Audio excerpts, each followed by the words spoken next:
we are called into sacred space and beloved community with these words from Arlen Goff. Thresholds. We cross them every day, from room to room, from outside to inside and back again, from here to there, from anywhere to everywhere, from age to age. Each threshold offers an opportunity for change, for renewal, for transformation, from what we were and what we are to what we can be. In this hour and in this place, we cross a threshold from our day-to-day everydayness into space and time attuned to the other, to the sacred, to the holy, into an awareness of new life pregnant with possibilities. How will we be renewed in this moment? How will we be changed by this hour? How will we be transformed through this gathering of beloved community? Come, you longing, thirsty souls, come, let us worship together. I invite you to rise in body or spirit to join our voices in our opening hymn, number 389 from the great hymnal, Gathered Here. Our policy and COVID guidelines ask us to mask while singing.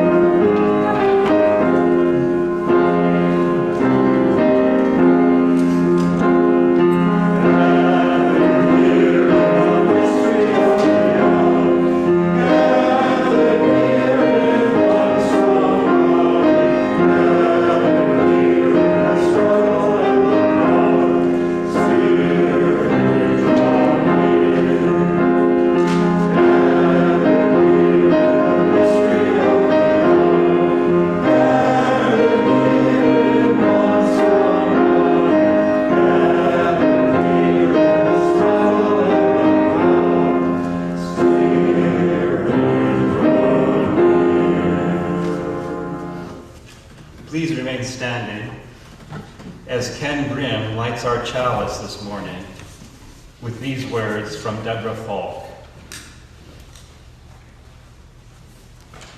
A chalice lit in our midst is a symbol of our liberal faith, a faith built on the foundation of freedom, reason, and tolerance, a faith sustained by acts of kindness and justice, a faith that visions a world flourishing with equality for all her people, a faith that demands the living out of goodness, a faith that requires thoughtfulness, a faith of wholeness. This tiny flame is the symbol of the spark of all this within each of us.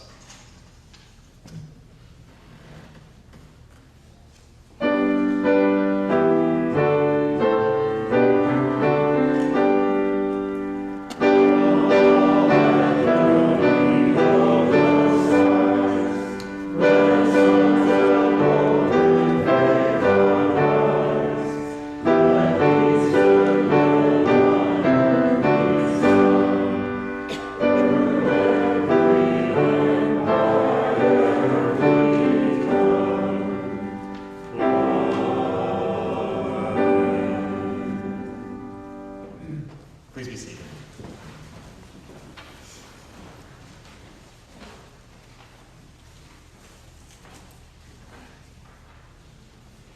All right. I hope my mic is working. That's good. All right. Our story this morning is one of Reverend Desmond Tutu's favorite stories, told in his own words to a group of school children.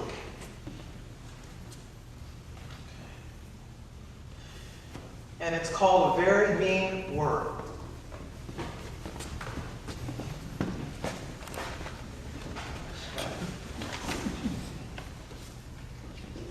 Oh yes, thank you so much. Get all hooked up here for all these all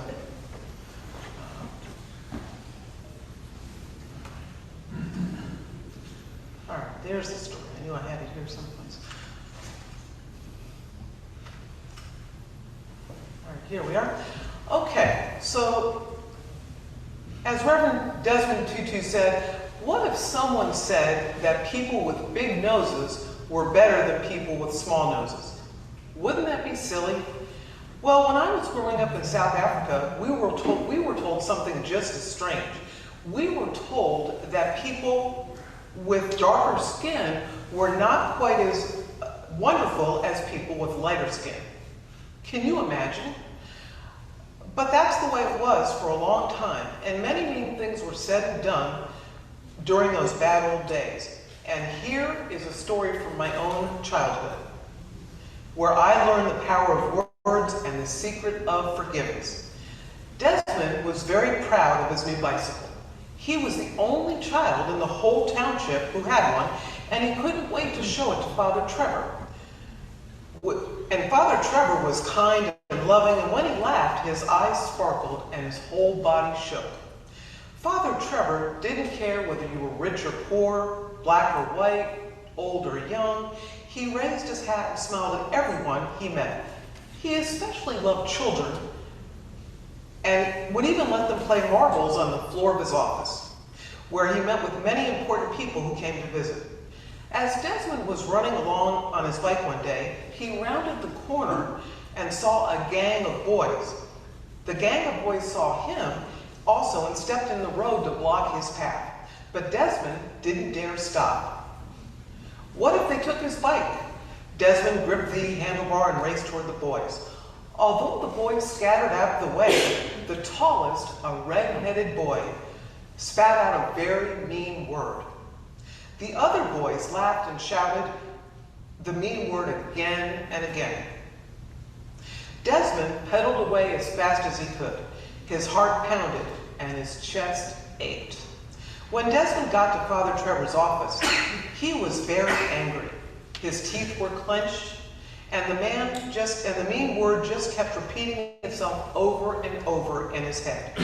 Father Trevor was startled when Desmond burst into his office, and Father Trevor said, "What's wrong, Desmond?" Trevor knew better, though, and encouraged Desmond to tell him what was wrong. After a while, Desmond finally told Father Trevor, "Some boy shouted a very mean word to me, Father Trevor." "Well, I'm sorry that happened," Father Trevor said. "They hurt your feelings, didn't they?" Desmond's shoulders relaxed a little, and he nodded. "Can you forgive them?" Father Trevor asked. "No, never," Desmond said. "I will get them back." Father Trevor sighed. "That is the problem, Desmond. You will get them back, and then they will get you back, and you'll go back and forth, and our whole world will be filled with nothing but, quote, getting back." Desmond was so angry that he could not sleep that night. He tried to stay up and read a book, but he just kept hearing that word over and over and over in his head. The following day, no matter how fast he pedaled to school, Desmond couldn't leave the mean word behind. It followed him around and ruined his day. As he rode home that afternoon, he saw the boys again. His hands and his face felt hot. He thought that if he got even, maybe he would stop thinking about that mean word and what they had called him. So he raced past the boys and shouted the meanest word he could think of. He could hear the boys running after him, and he pedaled hard, his heart pounding. When he finally looked back, he saw they had given up the chase. At first, Desmond felt very proud. But that didn't last long, and he soon began to feel something else, and it was not a good feeling. The mean word he had said left a bitter taste in his mouth. The following day, Desmond went to see Father Trevor after school. "Are you feeling any better, Desmond?" Father Trevor wanted to know. Desmond shook his head and told Father Trevor what he had done. "Desmond, when people say mean things to us, we often feel ashamed of who we are." Father Trevor said, "They can make us feel less lovable, but it's not true. You know that everything we do matters. If we smile, or if we frown, or if we say something nice, or if we say something mean, whenever we hurt someone, we also get hurt. That night, Father Trevor stopped by Desmond's house to talk to Desmond's parents about what had happened.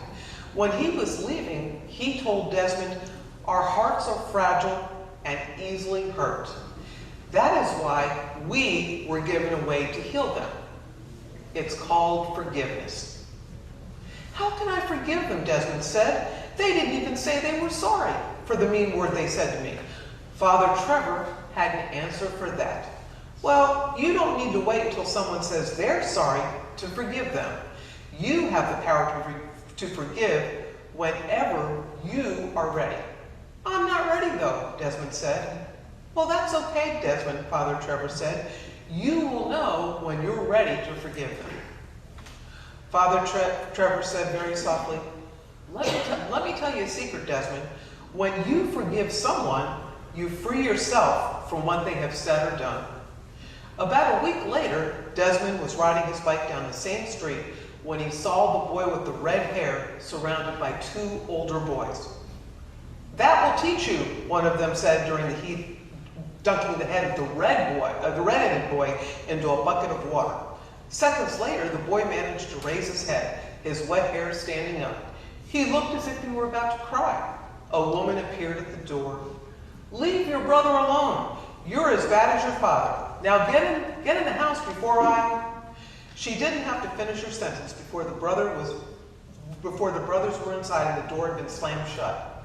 To Desmond's surprise, he actually felt sorry for the red-headed boy that had called him the mean word.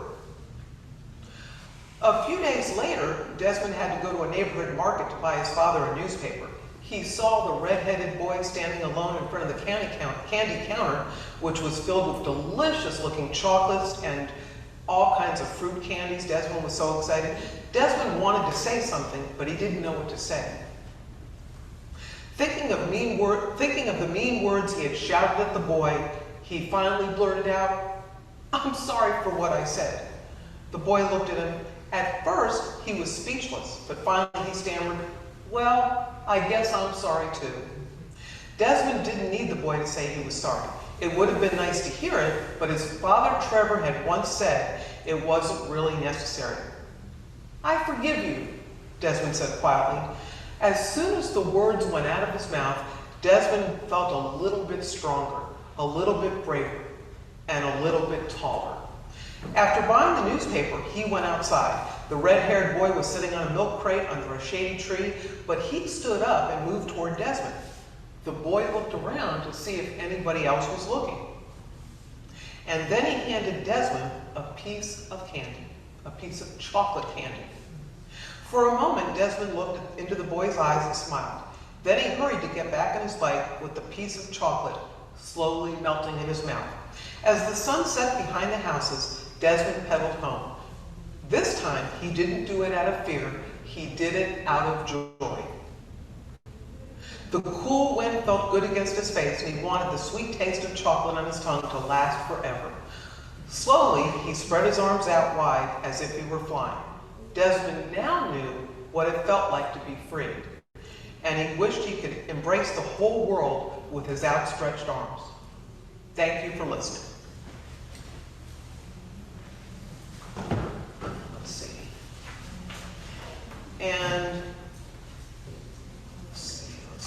And now we're going to have our musical response, The More We Get Together. The words are in your order of service.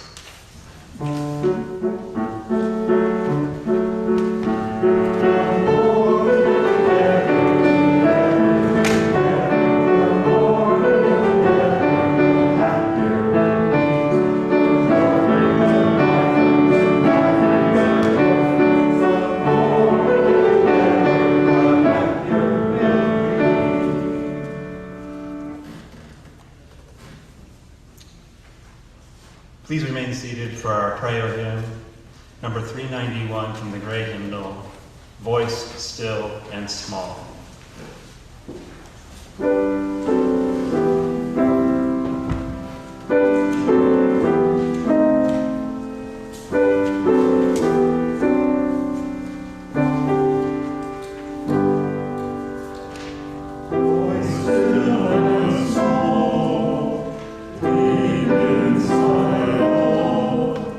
Oh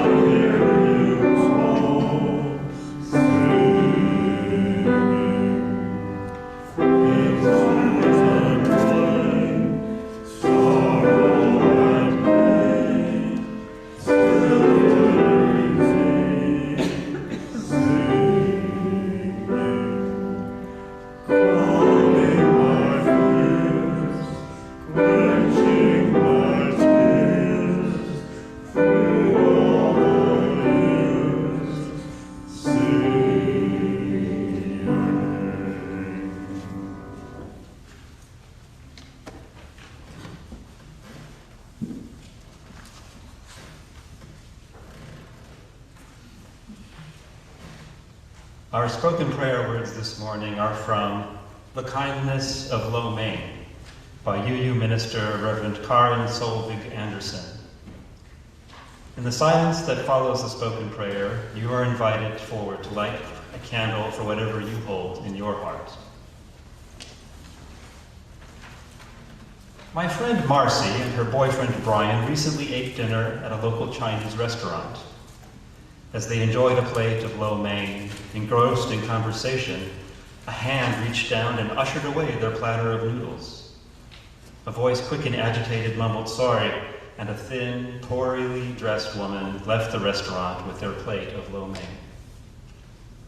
In astonishment, they watched her walk down the street, holding the plate with the flat of her hand as she stuffed noodles into her mouth, slapping sharply against her face. The owner realized what had happened and darted out the front door, chasing after the noodle thief. He stood firmly in front of her, blocking her way and grabbing a side of the plate. A struggle ensued. Noodles slid uneasily from one side to the other, slopping over the edge. He surged forward and pulled with a heroic strong-arm attempt to retrieve his plate. The woman's fingers slid from the plate, noodles flew, and then flopped pathetically onto the sidewalk. Left empty-handed with soggy, contaminated noodles at her feet, the woman stood with arms hung dejectedly at her side.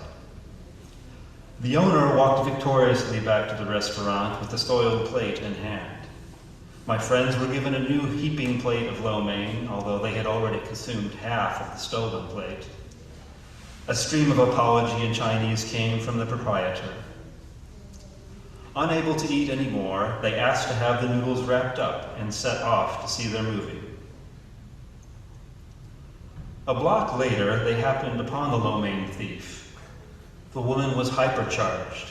She simultaneously cried, convulsed, and shouted at a man who rapidly retreated from her side. My friend, unsure about what to do, listened to her boyfriend's plea to just walk away. But she didn't. Instead, she walked over to the thief and said, we haven't formally met, but about 10 minutes ago you were interested in our noodles. They gave us some new ones. Are you still hungry?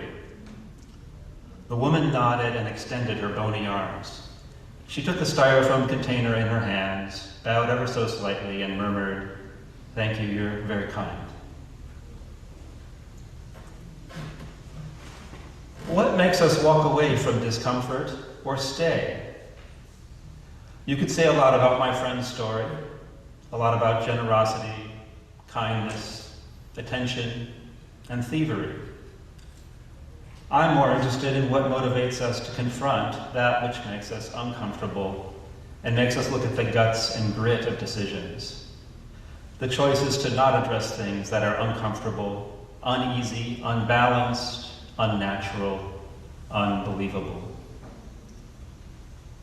When our foundations start to shake, we can feel the tremors move up our legs and into our torsos, and we want more than anything to make it stop, anyhow, anyway.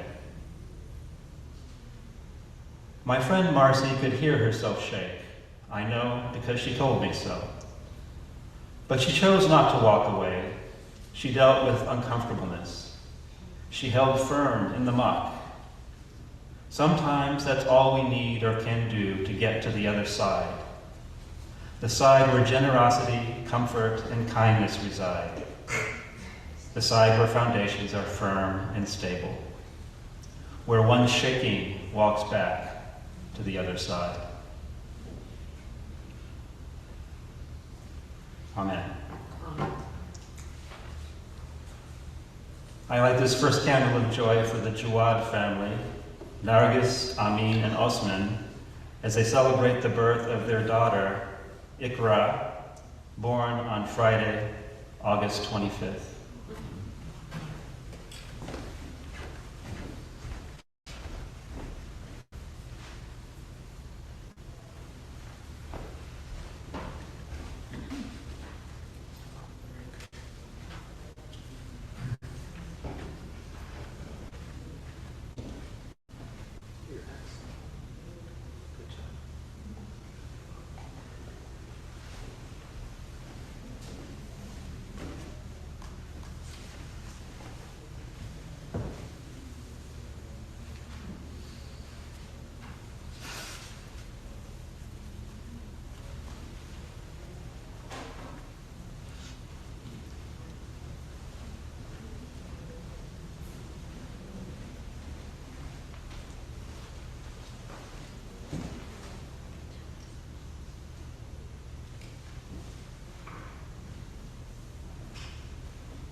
I light a final candle for all that we hold in our hearts. If your heart is hurting, know that your community is here to help. Please reach out with any need.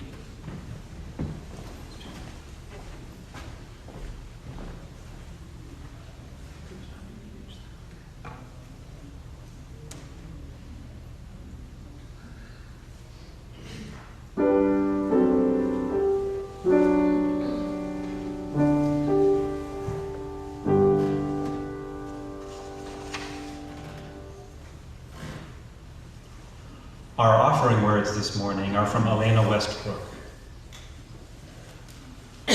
Far too often, we are forced to confront the terrible things that people can do to each other. When these things happen, all we can do is to come together in places like this church to remind ourselves that there is still hope, there is still love.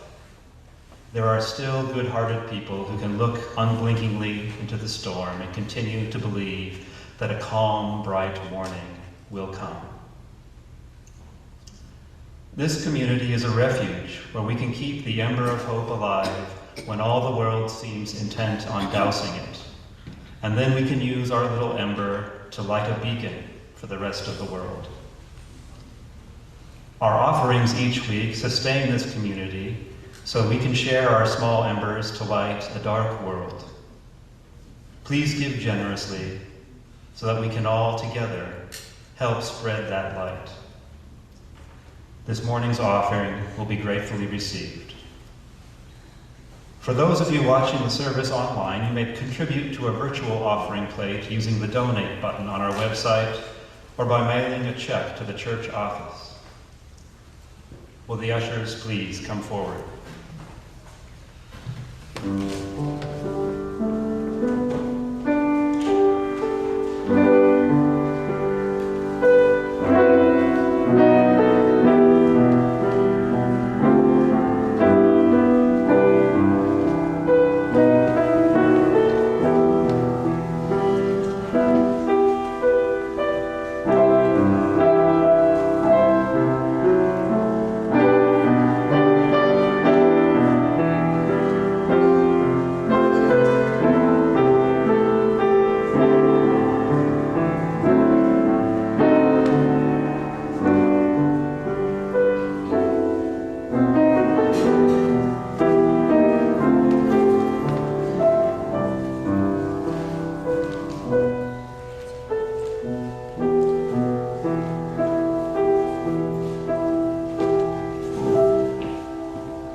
And we give thanks.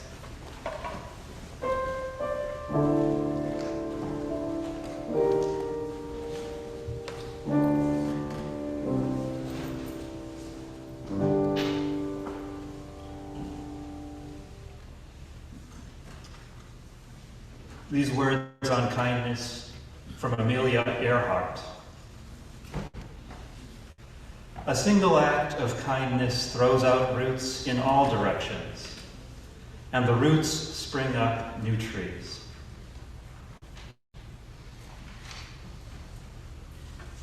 Please rise and body your spirit as we join our voices in hymn number 4 from the gray hymnal, I Brought My Spirit to the Sea.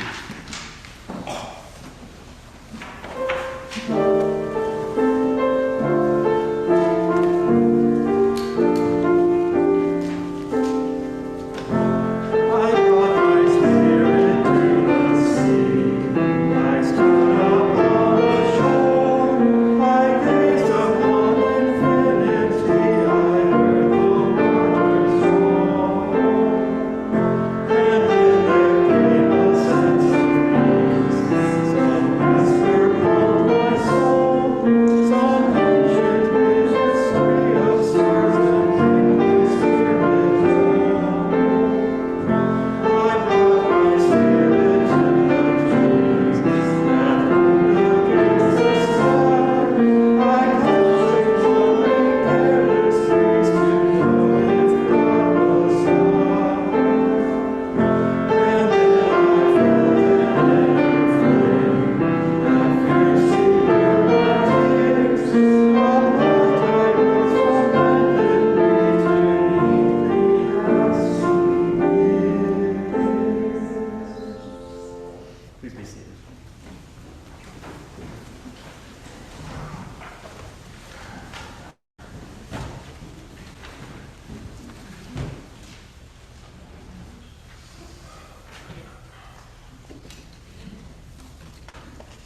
It takes a village to put in a service. I want to thank all the technical people because that's certainly not me. So you guys do a great job. Every morning at 7 o'clock, I begin my day with a phone call from my good friend Linda, who lives in upstate New York.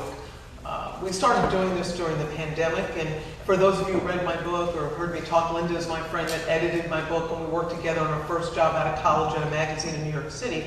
And when she calls me, the first thing we do is we do the daily Wordle puzzle, all right? And we also start our day by reading an inspirational quote, and we've been reading them recently from the Oprah Winfrey Daily Inspiration card. And one card we read a few months ago featured a famous quote by Archbishop Desmond Tutu that it caught my eye. His quote was, "Do your little bit of good where you are. It's those little bits of good put together that overwhelm the world." And I just loved it. And I found myself thinking about those words quite often over the next couple of weeks. And then I was perusing Netflix, a couple weeks ago, and I came across a documentary filmed in 2015 when Archbishop Tutu traveled to visit the Dalai Lama. And that documentary on Netflix is called Mission Joy, Finding Happiness in Troubled Times. And I said, wow, there's that Desmond Tutu again. Maybe I'll watch this documentary. And I took that as an omen to think about kindness more deeply and to use that as the basis of my sermon this morning. As President Obama said, amid tear gas and dogs, Desmond Tutu led a group of people against apartheid. Archbishop Desmond Tutu, a Nobel Prize laureate who helped end apartheid in South Africa, died at the age of 90 in 2021. Apartheid in South Africa, from 1948 to 1994, was a brutal segregation regime that relegated the majority black population to substandard housing, jobs, and suffering in favor of the white minority. In the documentary, Archbishop Tutu praises the Dalai Lama, who had to flee his homeland from when his country was invaded. And he said, "What I like about you is that you have not said in your life, well, how can I be happy? You've always said, how can I help to spread compassion and love?" Dr. Sonia Lubomirsky at the University of California in Riverside has done studies on the science of happiness. In one typical study, she says, we found that people who did acts of kindness for others became happier and actually stayed happier for about 2 to 4 weeks after the study was over. Now, people who only did acts of kindness for themselves felt good while they were doing it, but that didn't change their happiness. So what was really important about kindness is that you're connecting with another person. And that it might actually have effects on the body. I found this amazing. So the scientists actually collected blood, and we found that those who did acts of kindness for others showed changes in their DNA gene expression in the blood that were associated with a healthier immune profile. According to scientist Richard Davison, well-being is a skill. Well-being can actually be learned. It can be nurtured. And it's a skill that can enable us to live a happier life. Now, how can we be kind to improve our lives and the lives of others? Well, when I started to think about it, I came up with a couple steps that have worked for me. And number one, treat yourself mentally and physically with kindness. One of the most important ways I do that is to control what my mind focuses on. Now, I was a former journalist, so I've always been a news junkie, okay? I used to start my day with the news. I would watch CNN, I would watch, MS, all the channels. Now, of course, I didn't watch Fox News when I was a journalist. Thankfully, they didn't have Fox News. But, since 2016, what I started doing is I decreased my news consumption by 95% and increased my spiritual well-being by 100%.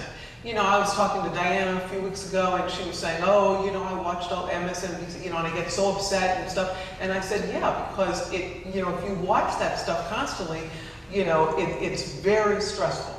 And so now, instead of fretting about mass shootings and climate changes and the political climate, what I do is I focus on the interactions with the people around me.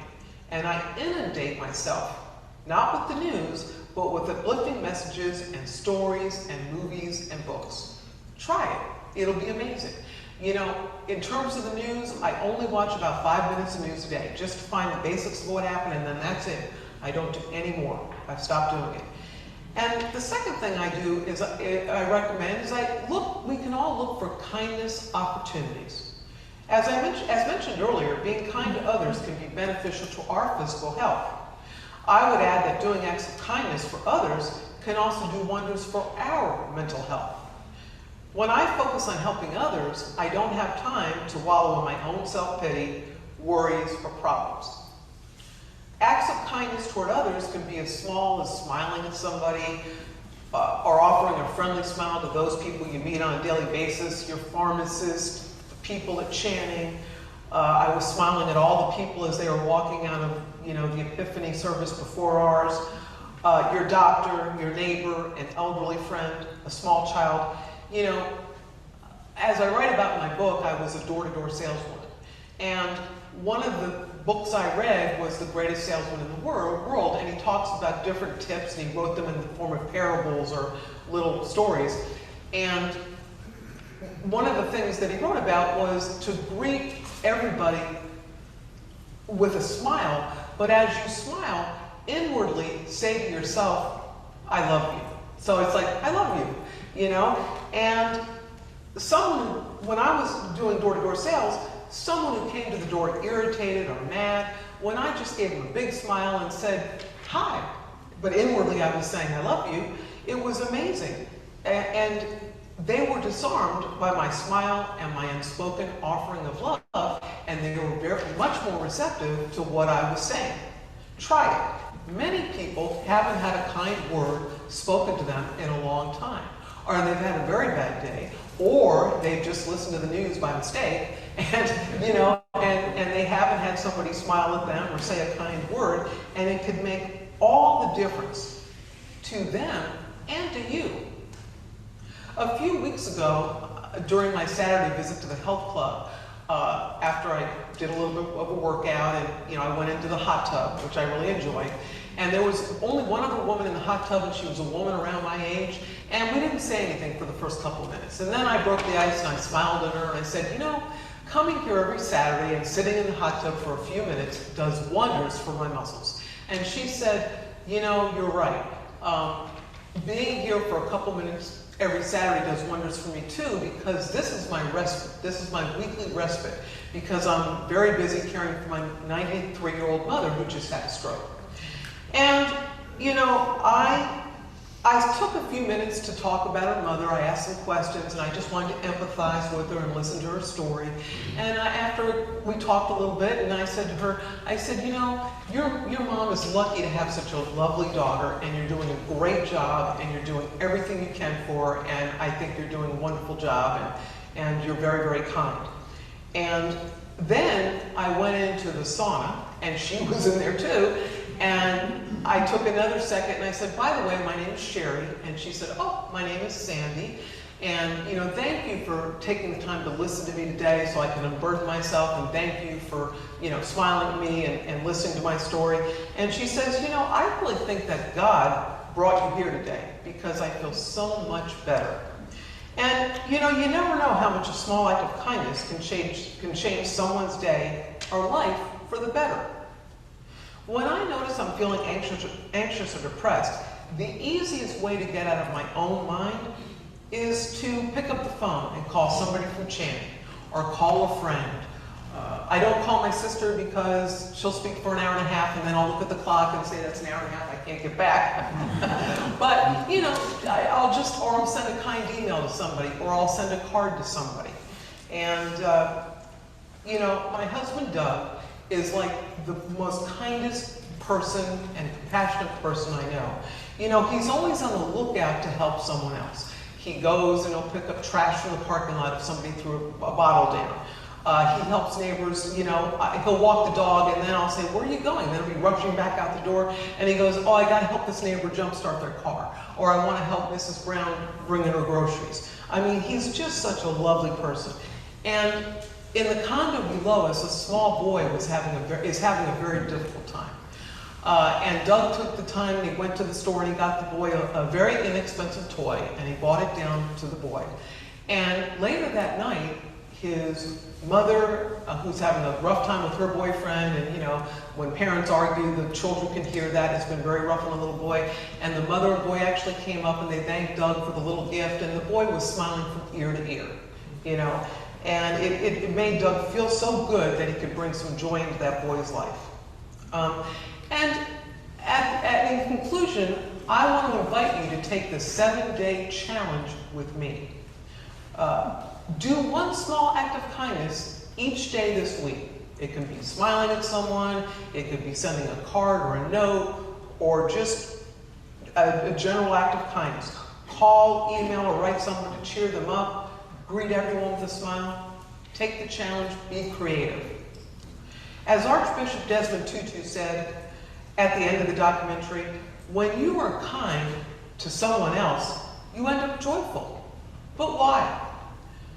Because we realize that we are made for goodness. Thank you for listening, and amen. Please rise and body your spirit to sing our closing hymn. I believe that's in the teal hymnal, right? Go Lift It Up. It's number 1057. Oh, yes, thank you.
Please be seated.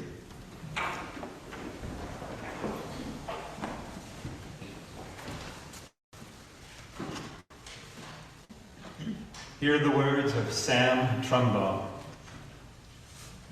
Go forth in simplicity. Find and walk the path that leads to compassion and wisdom, that leads to happiness, peace, and ease. Welcome the stranger and open your heart to a world in need of healing. Be courageous before the forces of hate. Hold and embody a vision of the common good that serves the needs of all people.